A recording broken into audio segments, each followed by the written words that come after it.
From a confused but well-meaning cop to a literal fascist dictator to a maybe a redeemed counselor. I don't know what to make of her at the end, but I still find her interesting, despite all the criticisms she's been receiving. However, I won't undermine all of them, especially when it comes to the writing, because I am not a writer, like, at all. So I won't see the problems with the writing like someone who knows what they're talking about would. But I want to say that they didn't really fumble with her in season 2 and made her act out of character, in my opinion, cause it does make sense that she became a fascist. I mean, she was a cop, for crying out loud. And I think the reason why people thought this way is because they can only remember her kindness and compassion, and not her classism, because it was settled. So let's take a look at Caitlyn in season 1. In her first appearance, she was just a teenager who's assisting the guy whose research her parents are funding, and she was very impressed with Jace for buying some junk from the Undercity. You really went to the Undercity to get these? Weren't you afraid? Wow, Jace, you're so brave for going to the poor people's city, Jace. But it's not a fringe opinion or anything, cause Jace is just as classist, if not more. A little danger is worth the risk, don't you think? You went to a store, not a war zone, you prick. And I'm glad Echo ripped you off. Anyway, she had the same negative opinions about Zaun as anyone else there from a young age and did not question them, which makes her a product of her environment. But still, I can't ignore it, especially since she didn't grow out of it, cause the next time we see her, she's an enforcer. And they are worse than cops actually, cause they don't just guard the private property of the rich, they exist to subjugate and oppress the people of the Undercity.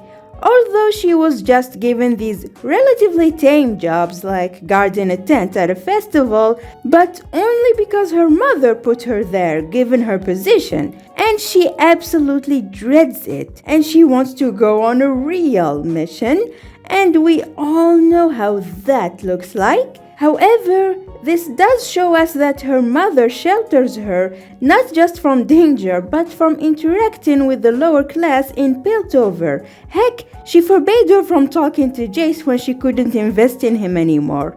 And to her credit, she never seemed to care about class despite what her mother wants. In Piltover, at least. Zaun is a different case, especially when she mentions that she's aware that the Undercity, that is under their rule, is rampant with crime, and that the enforcers, whom she's still working for, ignore it, and only try to do something about it once it affected them in Piltover. And this didn't make her look good, to say the least. But then you might say, that was all before she met Vi, so let's see her after. Who the hell are you? Vi is the first person from the Undercity that helped her understand their struggle, both directly and indirectly. And on their first meeting, she started questioning her and she was really condescending, but Vi was having none of it.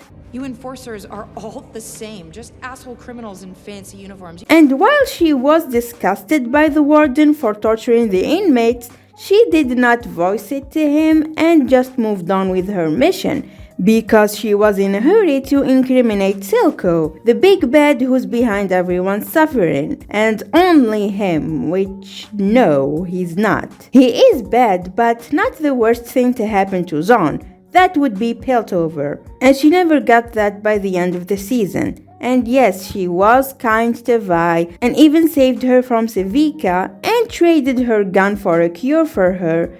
But let's be real here, it's because he likes her. But she was genuinely sympathetic to the Shimmer victims and Echo, except one little thing. It's wrong what's been done to you. But if you do, the cycle of violence will never stop. Yeah, see, here's the thing. There is no cycle of violence.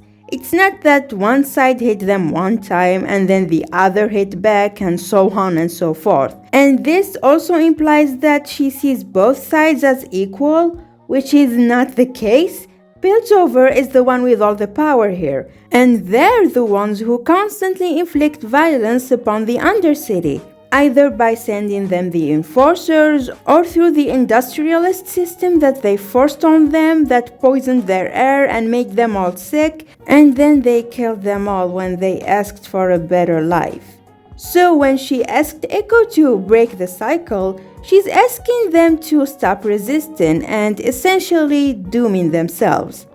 I don't think she knew what that actually implies, but it's clear that she wants them to be the perfect victim so that they'll remain good people. That could trigger war. There are good people down there. Bad ones too. Even if we wanted to invade. Cause if there were no good people there, it's okay to just commit genocide, I guess. And she sees Silco and everyone who works for him as the bad people and the source of all their troubles. But she never stopped to think why anyone joined him in the first place. Cause it's not because he's handsome or charming or his lovely voice or his incredible sense of fashion or... What was I talking about? Alright, it's because they too yearn for freedom and Silco is willing to fight for it. The real issue that people there, like Echo, have with him is that he's a drug kingpin, and he lets enforcers kill those who oppose him. And there's also this comment. Having to choose between a kingpin who wants to exploit them in a government that doesn't give a shit. The council doesn't do nothing. They do a lot to screw Zaun over, actually. They just do nothing to help, cause if they wanted to, they wouldn't be screwing them over in the first place. And she didn't understand that by the end of season 1, so it's not very much a surprise that she turned fascist when her mother died. And again, I don't deny that her kindness and compassion towards Zaun were genuine, but it's still not enough. And the few hours she spent in Zaun won't help her unlearn a lifetime of prejudice. So all that goodwill died along with her mother. So the transition from this city needs healing. to this What kind of animals? makes more sense if we consider all the things I just mentioned. And it is present in season 2 as well.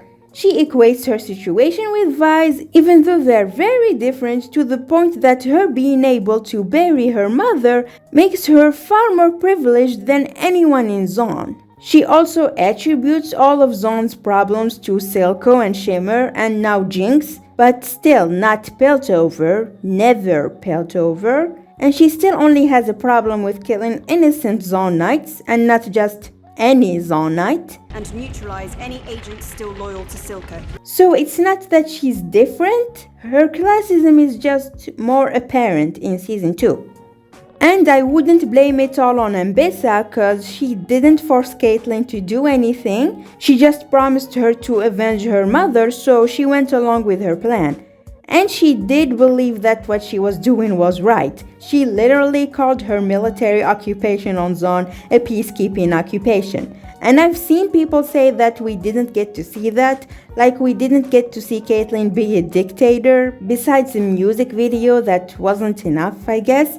But I disagree, and you can call it bad writing. I just don't think it's a problem, cause the music video shows exactly how life under occupation is. We have barbed wire fences and checkpoints to restrict their movements, being under constant surveillance, arbitrary arrests, enforcers storming their houses to investigate, and things like that. It also showed that Cait was frustrated because she's not closer to capturing Jinx despite all what she's doing. Gee, you don't say.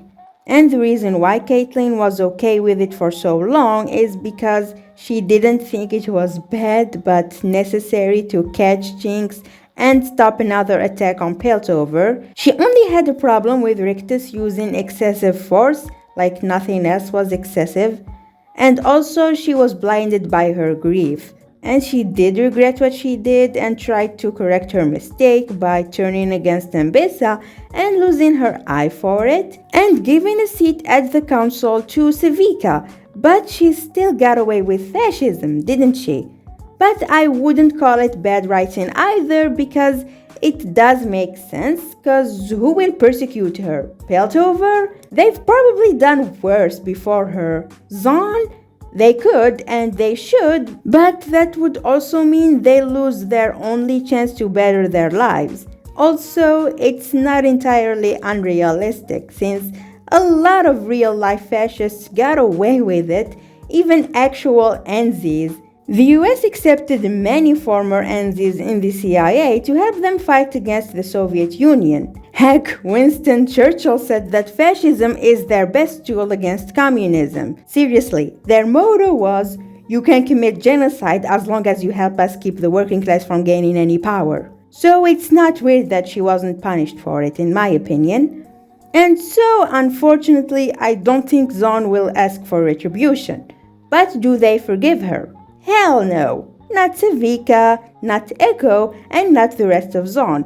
The only one who forgave her is Vi, and she never gives up on her loved ones, no matter what they did. She didn't give up on Jinx, she didn't give up on Warwick, and now she's not giving up on Caitlyn. You can say it's bad that she's so forgiven, but that's a different story. And if you wanted a verbal apology, then trust me, it's meaningless. And what she did for the Zaunite so far is far better than what empty words would have accomplished.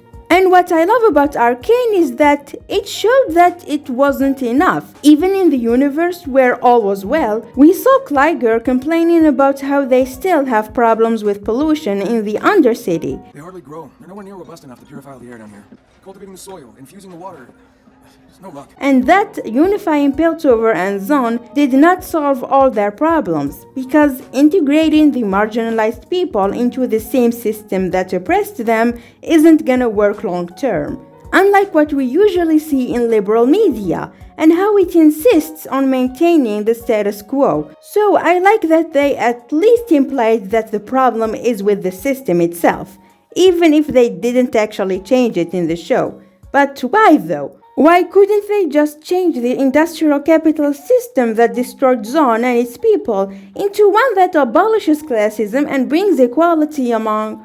Oh, right.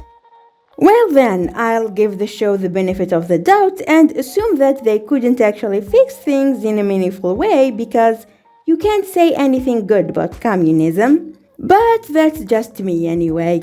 And I want to make it clear that I know Caitlyn did a lot more good in season 1 than what I mentioned, and I only didn't to explain her transition towards fascism, and that I like Caitlyn, though she's not my favorite. That would be Echo. And I initially intended to talk about Caitlyn in general and not defend her character, but this season have been getting a lot of unjustified hate, in my opinion. Like, yes, it's flawed, but by no means bad, and I don't really get the outrage, honestly. But to each their own, I guess. Anyway, that's all I have to say. Thank you so much for watching, and I'll see y'all next time. Let her go. I brought her here. It's me you want. My hero. You're... But I thought you...